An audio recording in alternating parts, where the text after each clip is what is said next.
Assalamualaikum warahmatullahi wabarakatuh. Wa nusalli wa nusallim ala rasulihil karim, amma ba'd. Subhanaka la ilma lana illa ma 'allamtana innaka antal alimul hakim.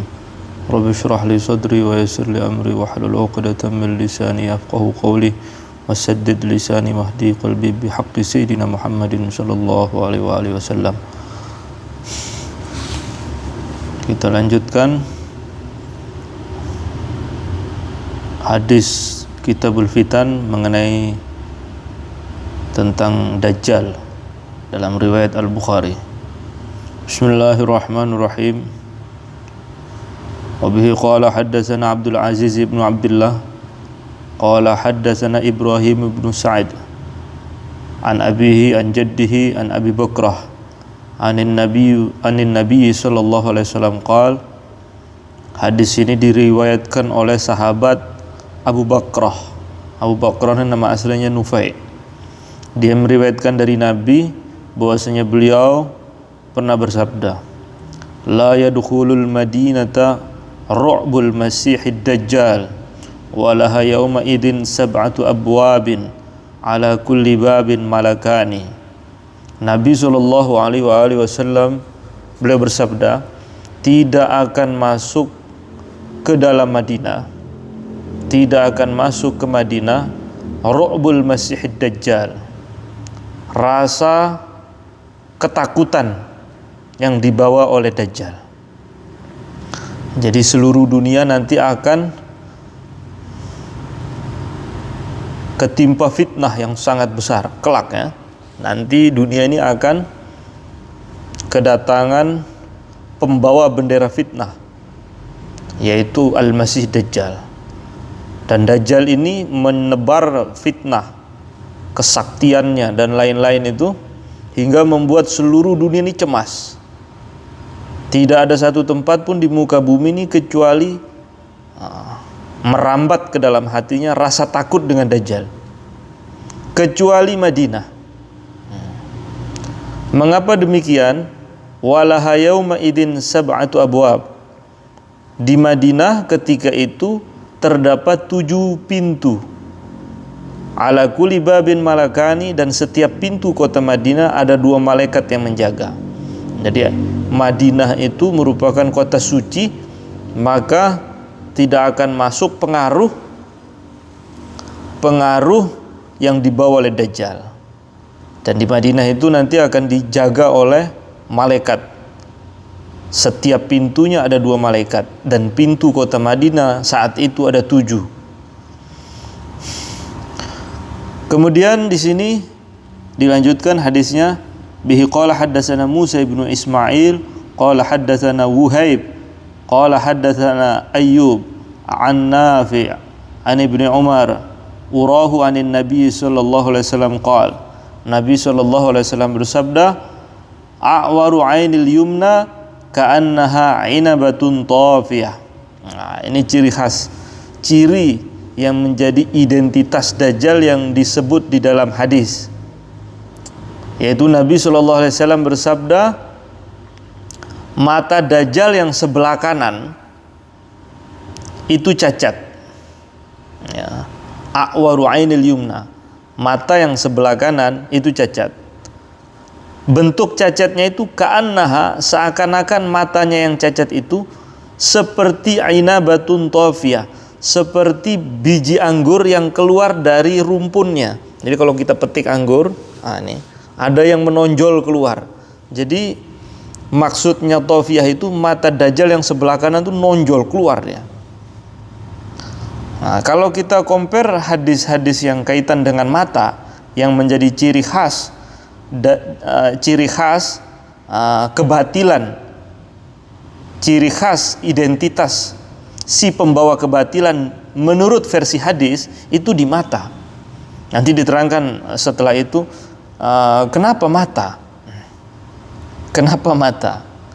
Bahkan ciri secara fisik matanya disebutkan oleh Nabi, mata yang kanan itu cacat, dia menonjol keluar seperti tonjolan satu butir anggur yang keluar dari rumpunnya. Keluar. Nah, kalau kita compare dengan hadis-hadis yang lain yang kaitan dengan ini, mata Dajjal yang kiri itu juga cacat. Karena ada yang menyebutkan mata kanan, ada riwayat yang menyebutkan mata kiri. Berarti dua-duanya cacat. Cuman yang satunya itu, yang kanan itu sifatnya menonjol, dia rusak. Yang satunya juga cacat tapi bisa melihat. Jadi ada cacatnya matanya Dajjal itu dua. Ada cacat buta sama sekali, tidak bisa melihat. Ada cacat dia tidak normal fisiknya tapi masih bisa melihat. Jadi dia hanya bisa melihat dengan satu mata. Kalau ciri begini, apa dia manusia? Dajjal itu manusia. Dajjal itu bukan setan, ya, bukan jin. Dajjal itu manusia, sama seperti Ya'juj wa Ma'juj. Ya'juj Ma'juj itu manusia. Bahkan telah sampai dakwahnya Nabi ke Ya'juj wa Ma'juj ketika Nabi hendak Isra Mi'raj. Keturunannya Yafis bin Nuh. Kalau Dajjal ini juga manusia. Dia keturunan Bani Israel. Dajjal itu dari klan Israeli. Dajjal. Dan kata guru saya, Dajjal itu sebenarnya dia terlahir dari perkawinan sedara.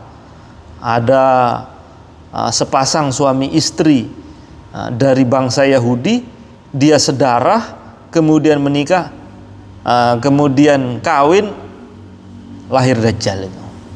Nah, maka Dajjal itu gelar sama seperti Fir'aun. Fir'aun itu gelar, penguasa Mesir dipanggil Fir'aun, sehingga menjadi simbol kecongkakan, kesombongan. Ketika orang itu dibutakan oleh kekuasaan, kok sombong, menindas, maka ini Fir'aun, jamaknya Farainah. Ini kumpulan para diktator ini. Itu Farainah. Namanya Fir'aun sendiri yang disebutkan di dalam Al-Quran itu nama aslinya Minibteh bin Ramses II. Itu Fir'aunnya yang ada di zaman Nabi Musa. Jadi kalau sekarang ini presiden gitu. Ada yang baik, ada yang baik. Tapi karena ini sudah menjadi nama, sudah, berarti kesannya Fir'aun itu kecongkakan.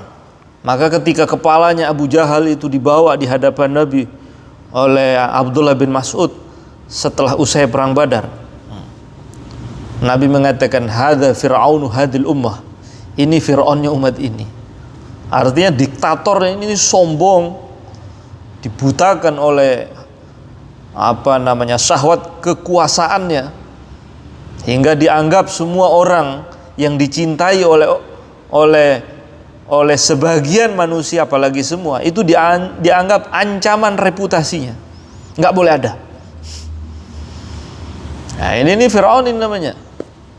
Nah, begitu juga dengan Dajjal. Nah, Dajjal itu bukan nama. Sebagian ulama seperti Muhammad Isa Daud, ya, seperti Isa Daud itu, atau juga disebutkan oleh Syekh Muhammad Amin Harori, Dajjal itu nama aslinya Sofi bin Sayyad, orang Yahudi. Nah, adapun kesaktiannya bisa begini, ya, itu menurut Syekh Muhammad Sayyid Muhammad Rasul Al-Barzanji, Dajjal ini waladus syirk. Waladus syirk itu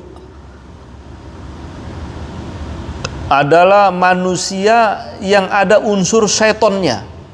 Artinya ketika berkumpul antara laki-laki dan wanita, ada peran setan yang ikut di situ hingga punya kesaktian. Dan ketika nanti Dajjal itu muncul, semua setan itu ikut perintah Dajjal, sehingga untuk mengelabui manusia agar percaya kepada dia sebagai Tuhan, itu bisa menghidupkan yang mati. Ada orang datang, saya percaya kamu Dajjal, itu unta saya mati, saya butuh unta, maka Dajjal bangkitkan unta itu. Sebenarnya itu bukan unta, tapi setan yang menjelma, dinaiki oleh orang itu. Tapi akhirnya apa? Imannya sudah terlepas, kena fitnahnya. Nah, Dajjal itu gelar yang maknanya pendusta, ya, Dajjal, pendusta. Dan itu punya apa namanya? Punya tim sukses Dajjal itu. Maka di dalam sebuah riwayat yang sudah kita baca sebelumnya, Nabi SAW bersabda, nanti di akhir zaman ini akan muncul dajjalun kazzabun, para dajjal kroco, ya, dajjal kecil. Ngaku nabi dia, pembawa fitnah, menyesatkan umat. Nanti yang sang maestronya nanti datang, dajjal yang sang pemimpinnya nanti di penghujung. Sekarang wallahu alam kapan munculnya tidak tahu. Kemudian di sini disebutkan riwayat berikutnya, bihi qala haddatsana Ali ibnu Abdullah qala haddatsana Muhammad ibnu Bishr qala haddatsana Mis'ar qala haddatsana Sa'ad ibnu Ibrahim an abihi an Abi Bakrah anin Nabi sallallahu alaihi wasallam. Qala, beliau bersabda, la yadkhulul madinata ru'bul masih. Tidak akan masuk ke dalam Madinah rasa cemas yang disebarkan oleh Al-Masih Dajjal. Laha yauma idzin sab'atu abwab. Pada waktu itu Madinah memiliki 7 pintu. Ala kulli babin malakani. Di setiap pintunya ada 2 malaikat. Wa qala Ibnu Ishaq an Shalih bin Ibrahim an abihi qala qadimtul Basra fa qala li Abu Bakrah sami'tu an-nabi bihadza. Jadi kalau riwayatnya Abu Bakrah ada tambahan, kullu qaryatin yadkhuluha faz'ud dajjal.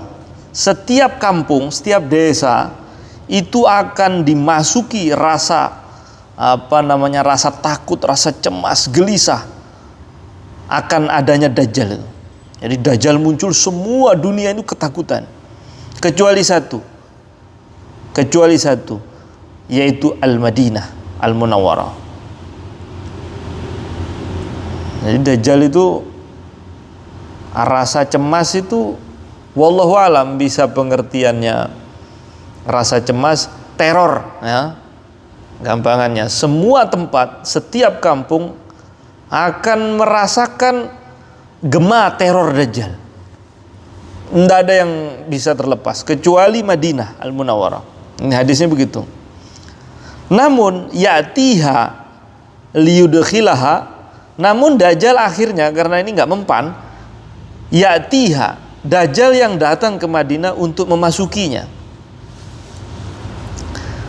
Ternyata fayajidu ala babiha malakan musallatan bisayf. Ternyata di pintu Madinah ada 1 malaikat yang menghunuskan pedang, fayaruddu anhu, yang mengusir Dajjal tersebut. Fayaruddu anha, mengusir Dajjal dari Madinah. Jadi dia ingin masuk sebenarnya, tapi diusir. Dan di situ ada malaikat yang menjaga, yang menghunuskan pedang. Berarti Dajjal itu punya kekuatan hitam yang luar biasa.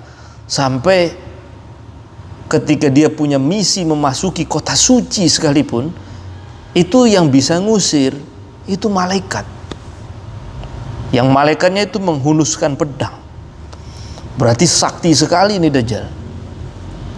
Dan terornya itu ada di mana-mana. Nah, pengertian teror itu keadaan dunia secara global itu ketakutan, cemas.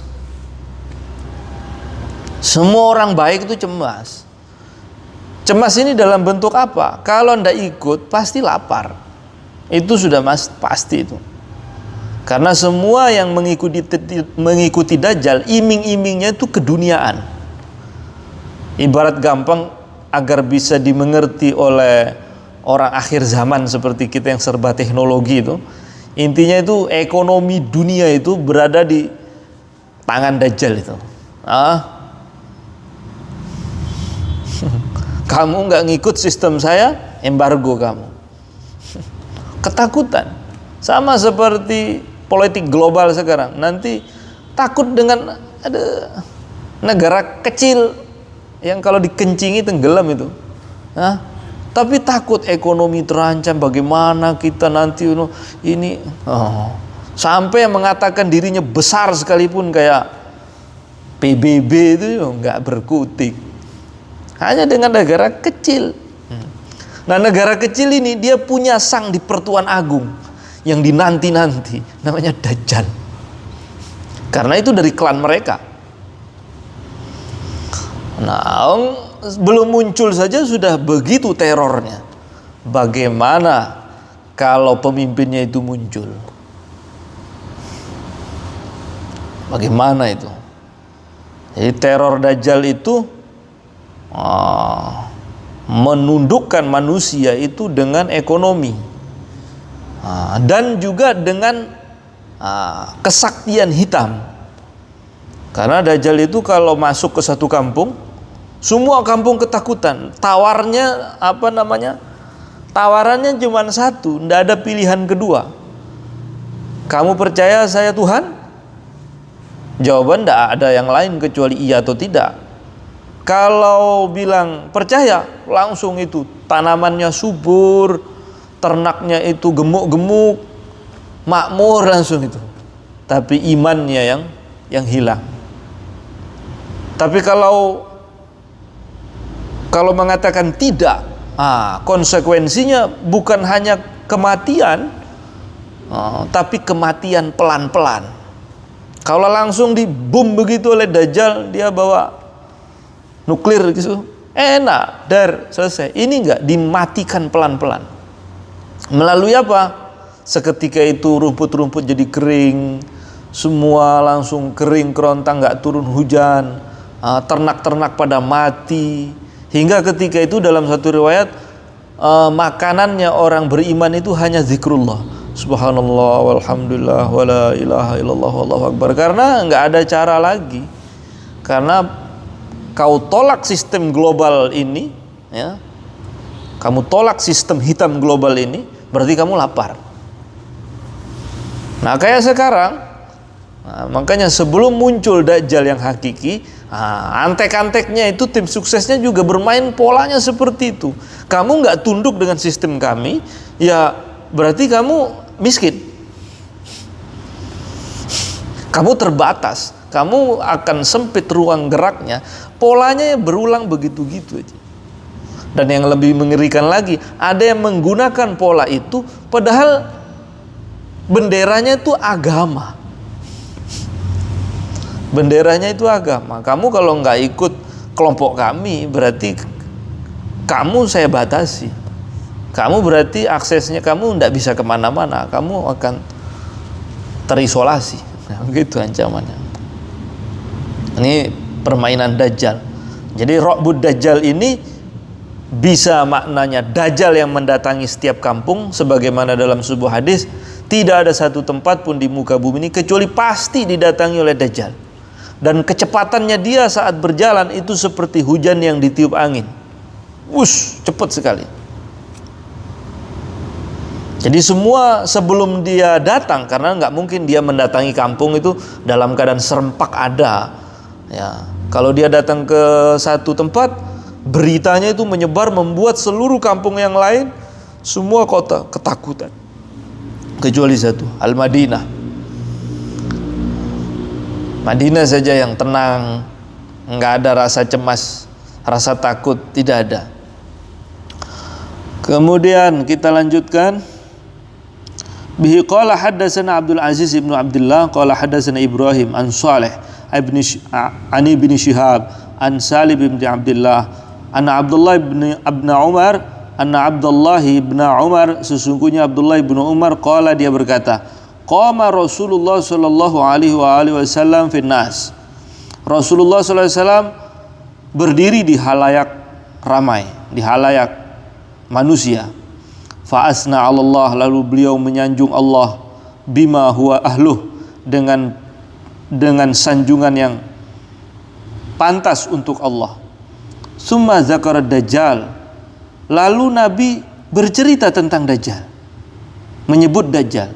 Faqala, dan Nabi bersabda, inni la unzirukumuhu, sesungguhnya aku benar-benar akan memberi peringatan kepada kalian terhadap Dajjal. Wa ma min nabiyyin, tidak ada satu nabi pun, illa waqad anzarahu qaumahu, tidak ada satu nabi pun sebelum Nabi Muhammad kecuali pasti sudah memberi peringatan terhadap kaumnya akan fitnah Dajjal. Walakinni, akan tetapi aku, sa'aqulu lakum fihi, aku akan mengatakan kepada kalian terkait Dajjal kaulan, dengan satu perkataan, lam yakulhu nabiyyun liqaumihi, yang tidak ada seorang pun nabi yang pernah mengatakannya kepada kaumnya sebelumku. Apa itu? Innahu a'war, sesungguhnya Dajjal itu matanya cacat. Wa innallaha laisa bi'awar, dan Allah itu maha suci, tidak mungkin cacat. Nah, jadi jelas ya. Jadi Nabi sallallahu alaihi wasallam pernah, berarti ini berbicara di depan umum Nabi. Berbicara di depan umum, saksinya banyak. Nah, ada sabda Nabi itu yang diriwayatkan dari satu sahabat ke sahabat yang lain, ke tabi'in, namanya hadis ahad. Kadang Nabi bersabda terkait satu hanya ke salah satu personal, ya, sahabat tertentu. Ada yang di depan jamaah di dalam masjid. Ada ini kalau di sini di depan semua orang. Dan Nabi sallallahu alaihi wasallam bersabda ketika itu, aku akan memberi peringatan kepada kalian tentang Dajjal. Ya Allah. Dan kata Nabi, tidak seorang nabi pun sebelum beliau kecuali pernah memperingatkan kaumnya akan fitnah Dajjal. Hati-hati. Bahkan Nabi Nuh sendiri, yang nabi pertama, memperingatkan umatnya. Padahal jauh sekali Nabi Nuh.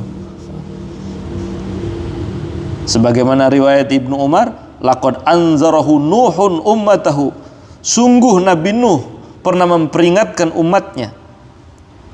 Wan nabiyuna min ba'dih, dan seluruh nabi selepas Nuh memperingatkan umatnya akan bahayanya Dajjal.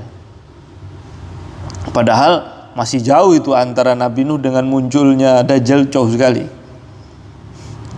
Dan Nabi Nuh tahu bahwasanya rentetan yang akan terjadi sebelum munculnya Dajjal itu banyak kejadian-kejadian.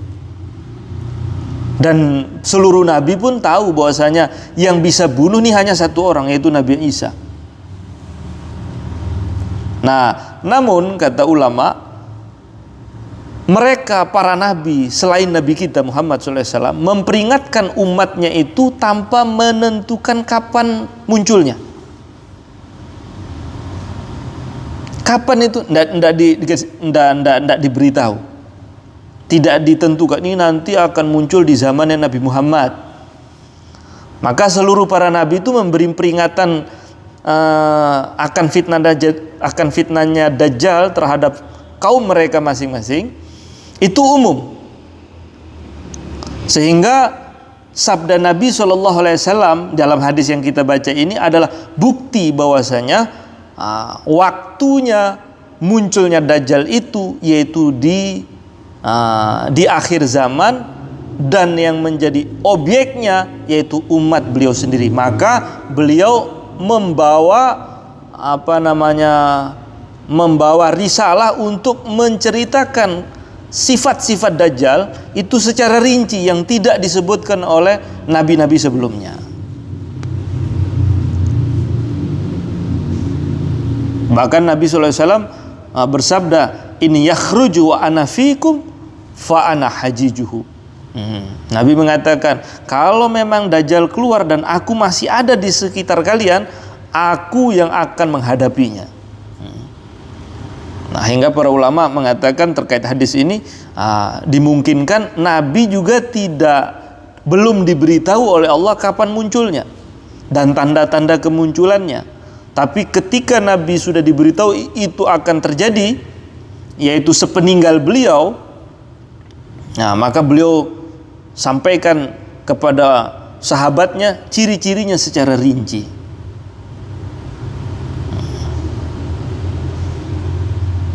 Ya Allah. Maka di sini Nabi mengatakan, sa'aqulu lakum fi qaulan lam yaqulhu nabiyyun liqaumihi. Aku akan mengatakan kepada kalian satu perkataan yang belum ada nabi sebelumku yang memperingatkan kaumnya akan hal ini.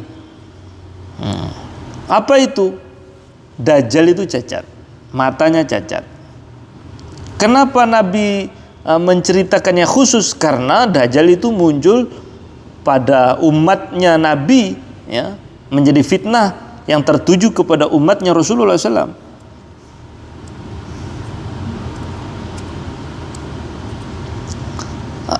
Nah, pertanyaannya begini, apa yang khas dari A'war ini?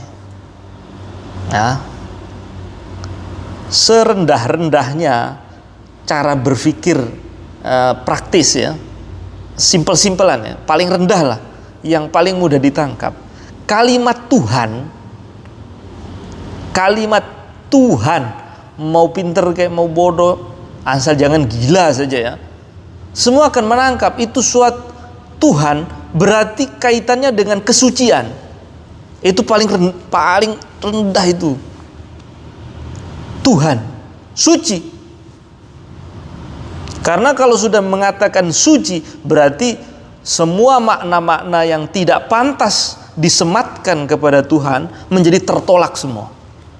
Kalau sudah suci, berarti sempurna. Berarti kalau sempurna, otomatis tidak mungkin cacat. Maka Nabi mengatakan, dia itu cacat. Cukup itu, pendek kalimatnya. Pendek. Dan misinya Dajjal itu, semua kesaktian yang dia tebarkan, ya, semua rasa takut teror yang dia sebarkan, semua kerjasama dia dengan setan, semua apa yang fitnah yang menyebar, intinya itu ngajak seluruh manusia agar beriman kepada dia bahwa dia itu Tuhan.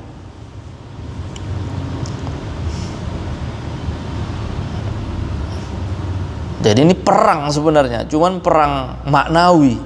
Dajjal itu dengan orang beriman itu perang, cuman perang secara maknawi. Artinya kamu kuat nggak bertahan dengan imanmu sementara tanda yang menunjukkan dia ini benar-benar bukan Tuhan, ini cacat kok. Kuat nggak kamu dengan keyakinanmu tersebut kamu pertahankan, padahal kebatilan ini sudah sangat nyata, tapi konsekuensinya kamu lapar, kamu miskin, kamu nggak punya teman, kamu ditolak oleh sistem global dunia.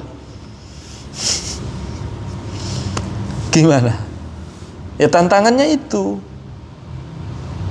Maka di dalam satu riwayat ada orang-orang yang sudah nyerah. Ini sudah jelas bukan Tuhan. Jelas sudah ini cacat. Tapi kita butuh makan. Udah, ayo kita ikut Dajjal aja. Tapi ambil makannya aja, nggak usah percaya dia Tuhan. Akhirnya dia cuma lama-lama akhirnya beriman juga dengan Dajjal. Jadi nggak boleh separuh-separuh. Cuman udah jelas-jelas kok ini bukan. Cari makan doang. Nggak bisa. Kamu masuk ke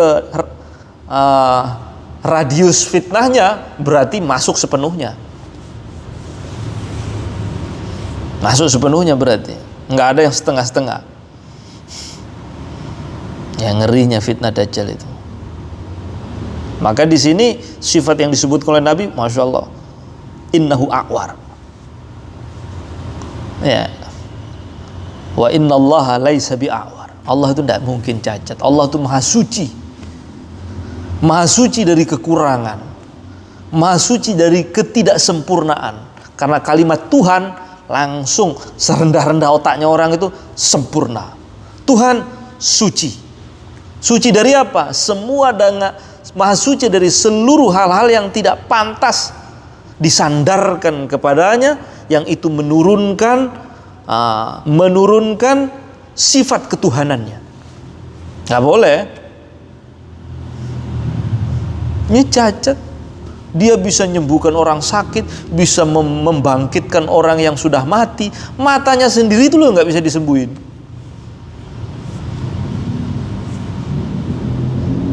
Dan cacat mata Dajjal itu bisa dilihat oleh siapapun. Berarti apa yang dia katakan itu dusta, gitu loh. Aku bisa begini, aku bisa begini. Dia tuh bisa ya, Dajjal itu tunjuk langit. Ya sama antiri. Hai langit, hujan. Hujan. Ya ard, ukhruji kunuzaki. Hai bumi, keluarkan pembenaranmu. Maka minyak bumi tambang keluar semua itu. Emas. Pokoknya yang ikut dia kaya raya. Pemegang ekonomi langit dan bumi itu. Tapi jalurnya hitam. Bekerja sama dengan setan. Kalau lihat dari kehebatannya bisa seperti itu, bisa langit bisa hujan, bumi bisa mengeluarkan kekayaan pembendarahannya, orang mati bisa dihidupkan, orang cacat disembuhin, orang sakit sembuh. Lah matamu. Nah, berarti ini dusta yang dibawa, ini dusta. Gitu. Dia mengaku Tuhan itu sempurna, dan Tuhan itu tidak boleh terbatas. Nah, Dajjal itu terbatas, ya, artinya terbatas. Sesuatu kan, setiap yang bersifat fisikal itu kan terbatas. Nah, kalau terbatas pasti ada yang membatas.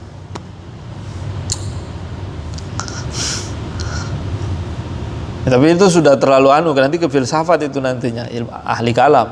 Yang sederhana saja, ini matanya cacat. Nggak mungkin Tuhan. Tuhan itu maha suci, maha sempurna.